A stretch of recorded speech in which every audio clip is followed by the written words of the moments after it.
The air in the VIP maternity lobby was thick with the heavy scent of lilies, cheap champagne, and overwhelming arrogance.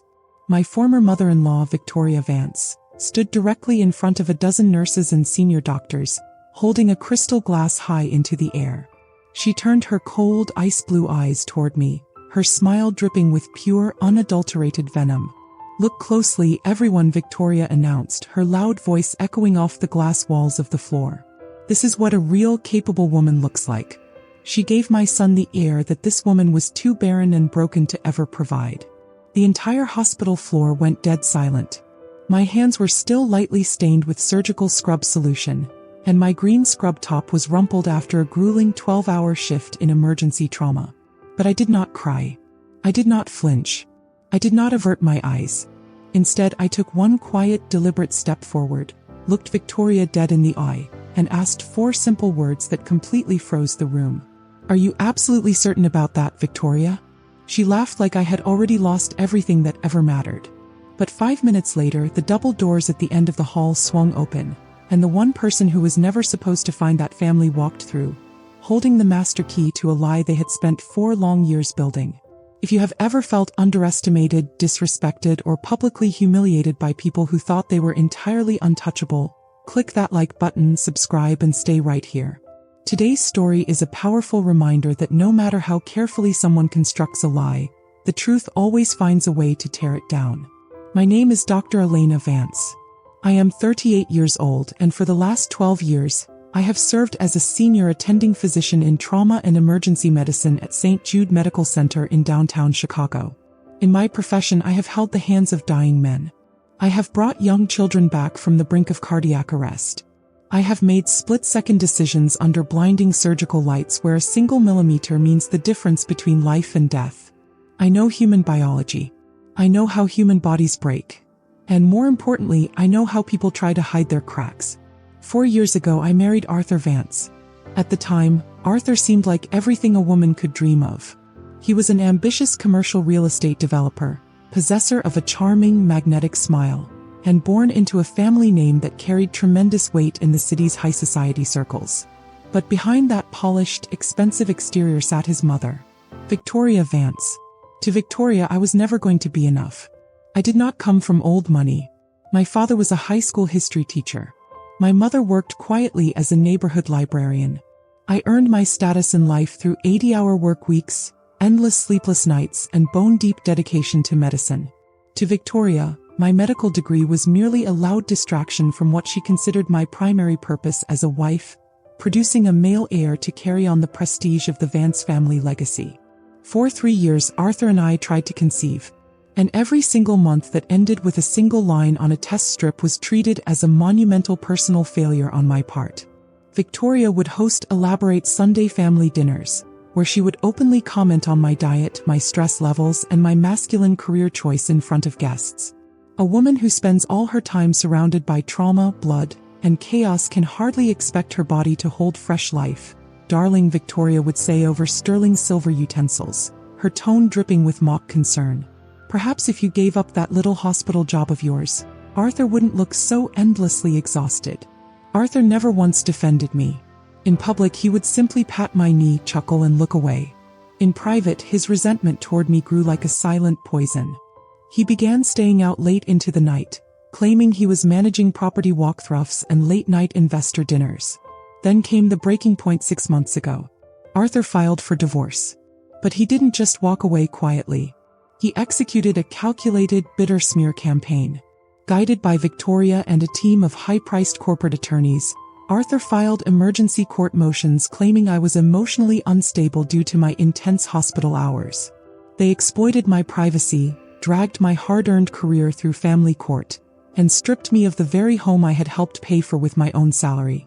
During our final mediation session, Arthur leaned across the polished mahogany conference table, looked into my tired eyes, and whispered, "You were a mistake, Elena. A cold, clinical mistake. A woman who cannot build a family isn't really a woman at all." I walked out of that room with my heart bruised, my savings drained, but my chin held high.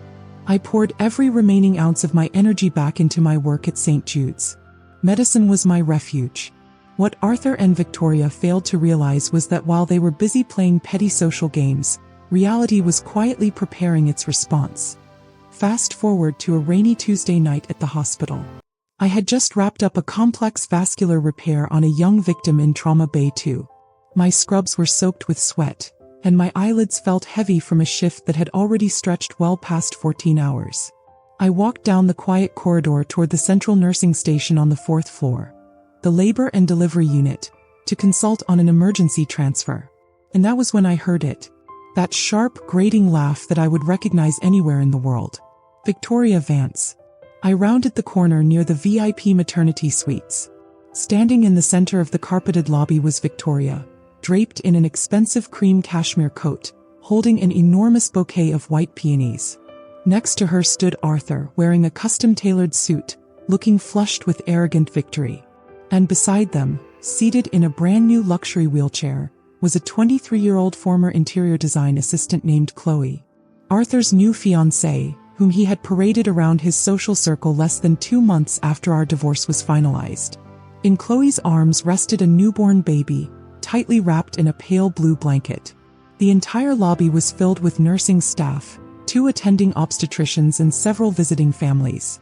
Victoria had deliberately turned a quiet hospital floor into her personal theater. "Oh, look who decided to grace us with her presence," Victoria's sharp voice cut through the hum of the heart monitors.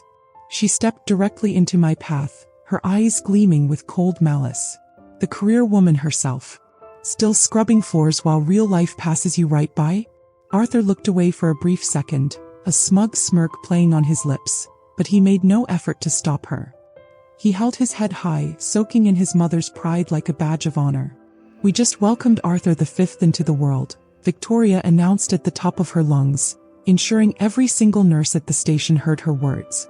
A healthy, perfect 7-pound boy.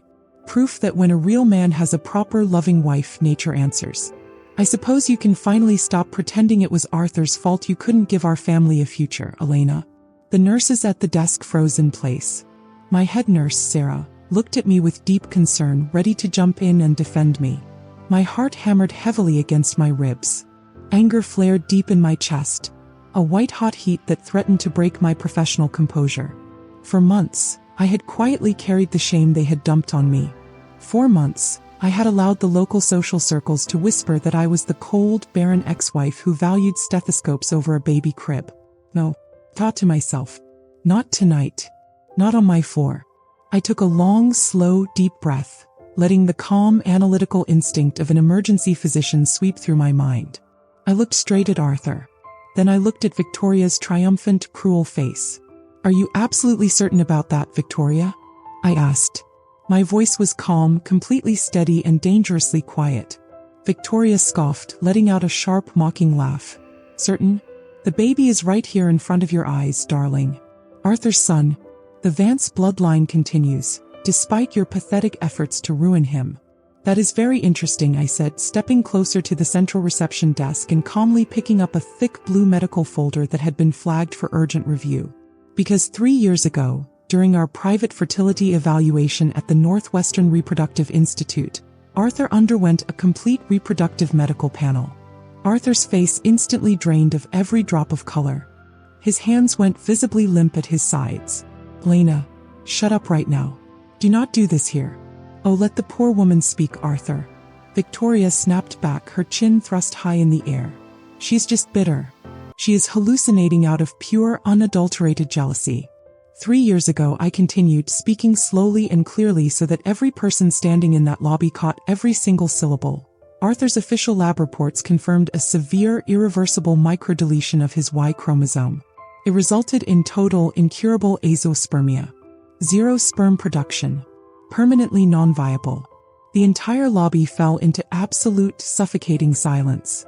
The only remaining sound was the rhythmic, soft beep of a fetal monitor coming from down the hall. Victoria gasped aloud, her face suddenly turning a splotchy, dark red. "You are lying. You are forging medical slander. My son is a complete, healthy man." "Arthur knows I am not lying," I said softly, locking my eyes onto my ex-husband. "He received those lab results in person from the specialist. He begged the doctor never to upload them into our joint patient portal. He let me carry the blame for 3 long years. He let you humiliate me at every single Sunday dinner table. All because his fragile ego could not handle his own medical reality. Arthur took a shaky step forward, his voice trembling uncontrollably. Elena, stop it. That was years ago. Medical technology changes. Genetic chromosomes do not rewrite themselves, Arthur, I replied calmly. And just as Victoria stepped forward to grab my arm in a fit of rage, the heavy automatic double doors of the maternity ward swung open with a loud hiss. 2 men walked through the entrance. The first was Dr. Marcus Reynolds, our chief of pediatric hematology. The second man was wearing a sharp charcoal gray suit, carrying a heavy leather briefcase. It was Julian Hayes, Arthur's former junior business partner, whom Arthur had ruthlessly ousted from their real estate firm 8 months prior during a hostile corporate takeover. Chloe, sitting quietly in the wheelchair, suddenly gasped out loud. Her face turned as pale as the white hospital sheets beneath her. Dr. Vance, Dr. Reynolds said, walking straight toward me and completely oblivious to the intense confrontation unfolding in the room. We have an urgent critical match flag on the newborn in Suite 402. The infant has a rare blood incompatibility requiring an immediate blood donor. The blood sample submitted by Mr. Arthur Vance for cross-matching does not align with the child's markers at all. Victoria spun around, her voice shrill and borderline hysterical. What are you talking about? Arthur is the father. Dr. Reynolds looked confused, tapping his fingers against the digital tablet in his hand. Ma'am, Mr. Arthur Vance's submitted records show he is O negative. The baby's markers required an urgent biological match. We ran the hospital registry. The registered biological father who signed the pre-admission paternity acknowledgement form early this morning is Mr. Julian Hayes. Julian stepped forward smoothly, looking down at Chloe, and then turning his gaze directly to Arthur. A slow, cold, deliberate smile spread across Julian's face. Hello, Arthur, Julian said softly. I told you 8 months ago when you stole my shares and threw me out of the company that I would eventually take everything you thought belonged to you. Chloe and I have been seeing each other since last spring. The silence in that room was absolute. You could have heard a pin drop on the carpeted floor. Victoria looked wildly from Julian, to Chloe, to her own silent son. Chloe, tell this man he is lying. Tell my son right now. Chloe suddenly burst into uncontrollable tears, burying her face in her trembling hands. Arthur, I am so sorry. You kept saying you were wealthy, but your mother controls every single trust fund. Julian promised he would actually take care of me and the baby. Arthur looked as though he had been hit by a freight train. His mouth opened slightly, but not a single sound came out. The grand illusion, the perfect heir, the ultimate revenge against his so-called barren ex-wife, the proud family legacy, had shattered into 1,000 irrecoverable pieces right on the polished floor of my hospital. Victoria swayed where she stood, clutching her hand to her chest, her eyes wide with sheer horror as she realized the reality of the situation. The entire hospital staff, the doctors she had looked down upon, the nurses she had treated like peasants, had just witnessed her ultimate catastrophic humiliation. Victoria choked out, pointing a violently shaking finger directly at my face. He knew. I did not know about Julian, I said, raising my head higher and gently setting the blue medical folder back down onto the desk counter. I simply knew the truth about your son. A truth he was far too cowardly to ever face, and a truth you were far too arrogant to ever notice. I looked at Arthur one last time. He looked small. He looked completely broken. He looked like a man who realized that his life was about to collapse. The media storm and social fallout that would follow Julian's public paternity claim would inevitably destroy whatever remained of the Vance family name and their fragile real estate backing. If you will all excuse me, I said, my voice carrying a quiet, commanding authority across the room, I have actual lives to save. I turned my back on them completely, walking slowly and deliberately down the long, brightly lit corridor back toward the emergency trauma bay. Behind me, the quiet floor erupted into absolute chaos. I could hear Victoria screaming at Chloe, Arthur desperately pleading with Julian, and the unified, hushed whispers of the hospital staff as they digested what had just happened. For the first time in 4 long, heavy years, the crushing weight that had been resting on my chest was completely gone. I took a deep, clear breath, feeling the cool air fill my lungs. Justice had not just been served. It had been delivered with absolute, unquestionable clarity. Sometimes people build massive, elaborate castles out of careful lies, simply to make slaves feel superior to those who work hard in the real world. But a castle constructed entirely on deception is only as strong as the illusion holding it up. When you maintain your integrity, stay quiet, and allow time to do its work, the truth will always come along to demolish the lie.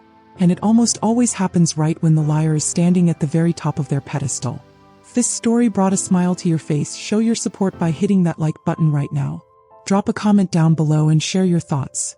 What is the most satisfying time you have ever seen someone's elaborate lie completely fall apart right in front of everyone? Do not forget to subscribe to the channel and turn on all notifications so you never miss another story of justice, payback, and ultimate truth. Thank you for listening. Stay grounded and always keep your head held high.